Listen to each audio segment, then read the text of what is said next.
Hello. Hey, I'm Bailey Cobbs. I'm a manufacturer's rep with Tutenauer. Tutenauer manufactures and sells more autoclaves than any company in the world. The autoclave you got is a steam gravity displacement autoclave. It's a tabletop model.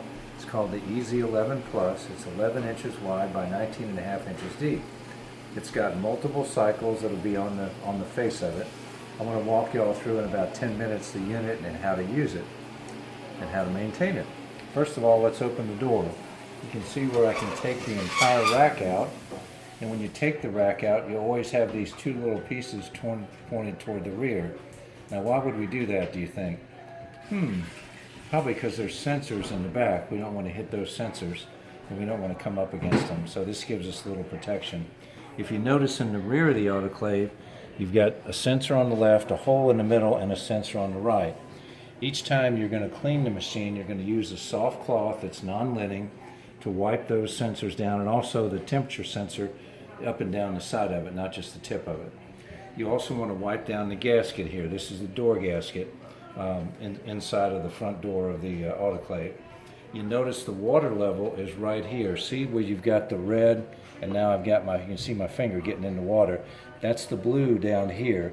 You want to fill the water each time you use the autoclave right up to the blue line, and you can fill it a little bit here if you have like a funnel or a small cup, or you can fill it up here in the top.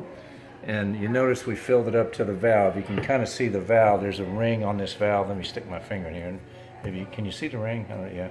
Okay. I'm pulling this out. When you do your little maintenance every 20 cycles or every week or every other week, you're going to move this in and out 10 times, just like I'm doing here. If you didn't do it this week or this month, would it be a problem? But over the long term, it might be, because that's a pressure relief valve, okay? So you put your water in there. You always use steam distilled water. You've got some here on the counter. You probably get it from Walmart or Kmart or Target or somewhere. So you always want to use steam distilled water. The reason you use steam distilled water is the fact that you don't want mineral content in the water.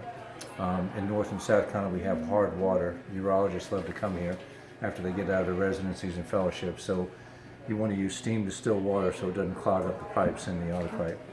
Okay? So now if we had the rack, I'm going to put this right back in here. Okay? Okay, now you have shelves, and let me get over here, I'll show you the shelves. With this unit, you have 5 shelves. Now this shelf right here is what we call, has a pouch rack on it. This pouch rack, you can put your pouches in there. I understand you all do individual instruments like scissors, Kellys, Griles, needle holders, and so forth. Once those are wrapped, you can put those individually in here. If you lay them on the actual shelf itself, you want to lay them with the paper side down, and you don't want to stack them up, because that way if the steam's coming up and when it's being dried, you may end up with something, a wet pack. Okay. So let's put this in right here. Okay, so if we're going to put this in down here, okay, let's say you put your pouches across here, maybe 2 deep, depending on how large your pouches are. Then you can put an additional shelf or 2 in here. Again, depends what you're running. You're going to run the metal speculums, true? That's right. Okay, so the metal specs you could put below this, maybe put that rack on top in that case. But you could put, several shelves in here. If you were running metal specs, I'd put them on the bottom and put the pouch rack with the wrapped instruments on top. Generally, you're not going to run the same things in a load. You generally want to run your speculums in one load, like the unwrapped cycle, and then the wrap cycle, which we're on here. And let me show you that on the digital program. See where we're in the wrap cycle right now? Okay. You would just run wrap things in that cycle, such as your needle holders, Kellys, Griles, and so forth. Now, right here, if we want to change the cycle, I'm either going to push the up arrow or the down arrow. In this case, let's push the down arrow. Okay, we'll come down here to unwrapped instruments. That would be where you would run your speculums. Notice it's going to get up to 270. It's going to stay there for 3 minutes. It's going to have a 1-minute dry time.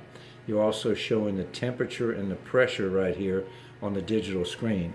Now let's go back to the wrap cycle, which is where you have your things that you put in the pouches. That's going to get up to 270. It's going to stay there for 4 minutes. It's going to have a 30-minute dry time. And again, it shows the temperature and the pressure. That wrapped instruments, pouches, and then the unwrapped cycle, which is 1 arrow down from it, is basically what you're going to use, those 2 primarily. Let me walk you through the rest of the cycles, if I may. You have the unwrap cycle. You have a custom B. I don't see anybody using that except occasionally some of the ophthalmologists. They have some very unique instruments and they'll do custom cycles. I don't think this, I've never seen an OBGYN use a custom B or a custom A, which is a 270-degree cycle. So I don't think that's going to be something you'd use. Extra dry time, if for some reason you had wet instruments, first of all, you would need to rewrap them, dry them, rewrap them, and run them again. You don't want to ever have any wet instruments coming out of here that are in the pouches. So you can do an extra dry time if you had a little moisture at some point. Right here, the calibration cycle, your maintenance guy from Bullington would use that when they come to check your autoclave on a preventive maintenance basis. This cycle is the chamber bright cleaning cycle. Now that cycle goes up to 270, stays there for 3 minutes, doesn't have a dry time built in. Let me show you what you do with the chamber bright. What we would do with the chamber bright, you have a powder, which is right here. Okay, let me show you this. Okay, this is right here. What you do is we take everything out of the chamber. Let's do this. Take these out. Okay, let me put this over here, man. You got it? Thanks. Take this out. Okay. So we take everything out of the chamber. We're going to wipe these down at the sink with a soft, non-living cloth. Can y'all get OR towels? Those are really good for that purpose. And you would obviously wipe the inside, clean the sensors we talked about, wipe down the chamber. What you do with the chamber bright, you take this and you peel. I'm not going to do it right now, but you peel it, just tear it, okay, and then you'd put it in the bottom of the autoclave, and then you'd run the cycle, the chamber bright cleaning cycle. When you run that cycle, you're going to drain it after the first cycle. Now, how do we drain this machine? Okay, what you do is you take this little tube right here, and you take this and connect it right here. I'm not going to do it because I've got water in it, but I would depress that button down. See where my finger is? Depress that, and then pop this in here. The other end, the water would come out in the container, whether it's a bucket or another empty vessel you'd have right there. What you would do then is close the door and you'd run a second chamber bright, which is a rinse or a flush cycle. You do not put your chamber bright in it a second time. It's just, you don't need to waste the money for that. You're just rinsing out the pipes, basically. Then you would take this tube again, and the second time, you would go ahead and put this right here, and you would drain this out a second time. And again, refill it. You always refill it from the top, right here, through the gross filling is right here. Your individual daily filling would just be right here. You could do it right here. And you could take like a little sterile medicine cup. Some people have a funnel. It's just whatever's easier for you to do that. So that's that. Let me show you a couple more things on the program. Finish that. Hand pieces, you would not use that. That's only dentist's office. Unwrapped delicate instruments, I think I had one plastic surgeon using that. And you're back at the wrapped instrument and pouches. Which load do you run more of? Do you run more speculums or more individual instruments? Speculums. Speculums, okay. So if you're going to run specs, okay, you would be over here on the unwrap cycle. Once you close the door, once you go over here, I'll show you the side door here, May. Get over here, okay. The door itself, I'd put my hand right here, put your thumb here and your finger, see where that's coming out. This is going to grip onto the door. So I bring this up, okay, see where the door is closed now? And now I've got it locked on here. And if you'll notice, it now says system ready on the front of the machine. So we could start the cycle. I'm not going to do it, but we just push the start button, and we'd start the cycle. You have a printer down here. The printer is going to give you the date and time, the pressure, and everything on the load that you're running. You also down here have a little thumb drive, and I'll show you where this is right here. Let's leave it right there. This little thumb drive here, you could take this thumb drive and basically pull out the information on your previous 50 loads. You would take the thumb drive right here and put it in right here. Oops, sorry, I gotta go the other way. Yep. And I could pull out the previous 50 loads. See where it's lighting up? There really haven't been any loads except the one they run at the factory. We check every one. But once this is loaded in here, and you'd pull out the loads out of it, you'd be able to take this to your computer. It's still downloading information that's in there. You take that to your computer, plug it in the back of your computer, and all those cycles would come up. You'd be able to see them. That would be helpful for your tech when he comes and checks the machine for you. Okay. So that's a pretty cool thing. You're also getting a printed daily printed piece that you at the end of each day. You generally, do you guys have a book that you keep that in? Yeah. Do you have a printer on the other unit over here? No. Yeah. I would get a book and keep it in the book. Just keep each day's record. You just have a record of the pressure, the cycles you ran, the time, and so forth and so on. So we'll just leave this in there. I think it's should be, yes, going through its thing. The other thing, let me go back over here to the autoclave itself. The other thing you'd have to worry about is you never want to put this unit up against the wall on the left. See this filter right here? Mm-hmm. That has an air filter, a HEPA filter. The big thing with this unit here, when Duke University switched to these 3 years ago, was closed door drying. The other machines, such as the M11 Autoclave that you have right next door here, the door pops open and it dries with ambient air, which is bad. I mean, when was the last time we changed the air filters in this room? We actually change them every month. Do you? Well, good. We have a person who does that. Well, that's awesome. Y'all are better than most offices I go to. Or if Bailey comes in and he's coughing and sneezing today, you know. Right. And where's the best place to grow something in a hot, wet, moist, dark environment? Oh, yeah. And you know from your physics in high school that pressure and temperature in here is trying to reach equilibrium when this opens with the ambient air that we have in the room. So closed door drying is a big deal. That's what the hospitals all have to do. If we walk, you know, right down the street here to Conway Medical Center and go into sterile processing, they have closed door drying for those large autoclaves. Okay. That's a big deal. This unit has a 2-year warranty for parts and labor. It has a serial number, if you see it right here, the 181207, I think it's 0744, is that right? Okay, and then right up here it has the model number. It's an Easy 11 Plus. If you ever had a question or a problem with the unit, I recommend to call me.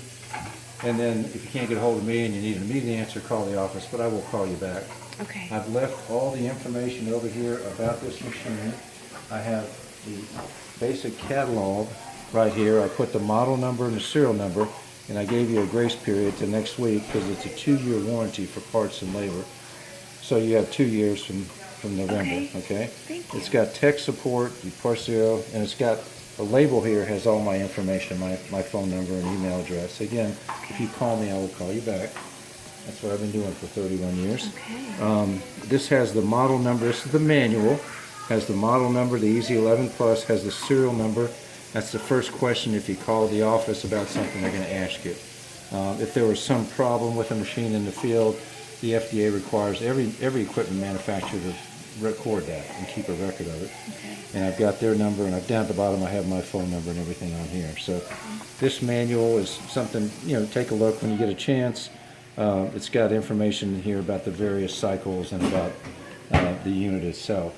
You also have right here laminated directions. I recommend leaving these for operating and cleaning, leaving these somewhere in the neighborhood of the autoclave. Some of the facilities will put the little clips up here and then have this hook hanging on the clip. Okay. And this talks about the various cycles you're running, opening and closing the door, filling the water, doing the, starting the machine, loading the machine. You don't want to ever overload the machine. You don't want to cram things in there and have them touching the side. We want steam to get to everything that's inside this vessel. So this again talks about the cleaning and maintaining it. The other thing I'd recommend how many cycles do you think y'all would do on this machine? Do you have an idea? In a day? Daily, yeah. One, two. Once a day, maybe sometimes twice a day. Maybe Okay. once in the morning and then maybe once in the afternoon before we leave. Okay, let's say you're doing that, or not quite that. Maybe once a month I'd recommend doing the overall cleaning like we talked about with the chamber bright and everything. Okay. And when you do that, you would get 3-in-1 oil here and put it, and I'll show you on the door in a second, you just put a little drop of 3-in-1 oil. Do you know what 3-in-1 oil is? It's like what your dad used to use on your bicycle. It's a little can with a little red tip on it. So Not like WD. Great question. WD-40, we asked our maintenance guys, our tech guys about it, and they said do not use WD-40 because if we spray that here and here, and right here where the door's opening and closing, just a drop is all it takes. If you do that, it breaks down. The viscosity of it is not very thick, whereas 3-in-1 oil is more viscous. Okay. It's a heavier product. So,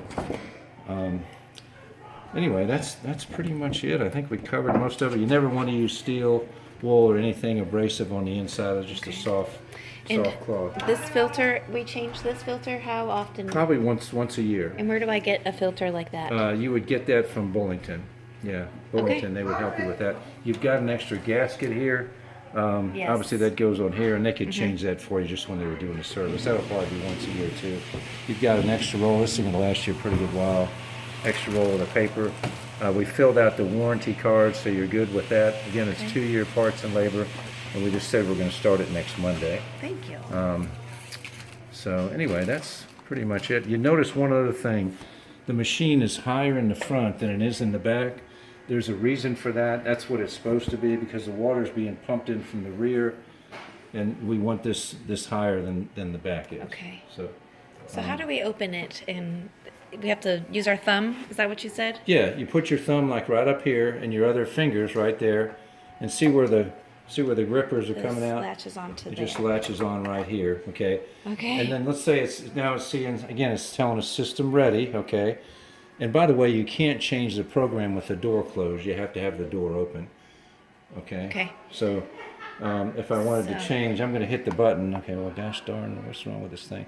Door's not open. It's talking to me. So, okay, so I'll open the door, okay? So it's going to say, okay, dude, you got it. So back to the unwrapped instruments, the cycle we were in. Okay. And it's gonna buzz when it goes off. It's also gonna say cycle finished at the end of the cycle. Okay. The cycle, because of the drying, is gonna take close to an hour from a standing start.